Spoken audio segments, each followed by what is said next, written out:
नमस्कार विद्यार्थी मित्रांनो, डायरेक्शन अकॅडमीच्या ऑनलाईन प्लॅटफॉर्मवर सर्वांचं स्वागत आहे। राज्यसेवा 2025 त्याचबरोबर यूपीएससी 2025 साठी डिस्क्रिप्टिव्ह पॅटर्नवर आधारित सह्याद्री बॅच आपण लॉन्च केलेली आहे। ही बॅच इंग्लिश त्याचबरोबर मराठी मीडियम मध्ये उपलब्ध आहे। त्याचबरोबर ऑफलाइन आणि ऑनलाइन पद्धतीने आपण या बॅचशी जोडू शकता।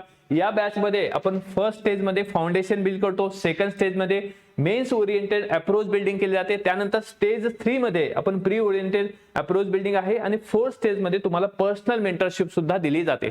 अशा प्रकारची बॅच ऑफलाइन त्याचबरोबर ऑनलाइन उपलब्ध आहे। ऑफलाइन साठी न्यू बॅच मंडे पासून स्टार्ट होत आहे, सकाळी 8 वाजल्यापासून ते 12 वाजेपर्यंत। आपल्याला 3 दिवस ऑफलाइनचे डेमो लेक्चर करता येतात। त्याचबरोबर आपल्याला ऑनलाइन साठी YouTube वर त्याचबरोबर आपल्या डायरेक्शन अकॅडमीच्या ऍप वर डेमो लेक्चर्स उपलब्ध आहेत। त्याचबरोबर इतर काही इन्क्वायरी करायची असेल तर त्यासाठी खाली दिलेलं जे डिस्क्रिप्शन बॉक्स आहे त्यामध्ये आपले अकॅडमीचे नंबर्स आहेत, त्यावर तुम्ही कॉल करू शकता।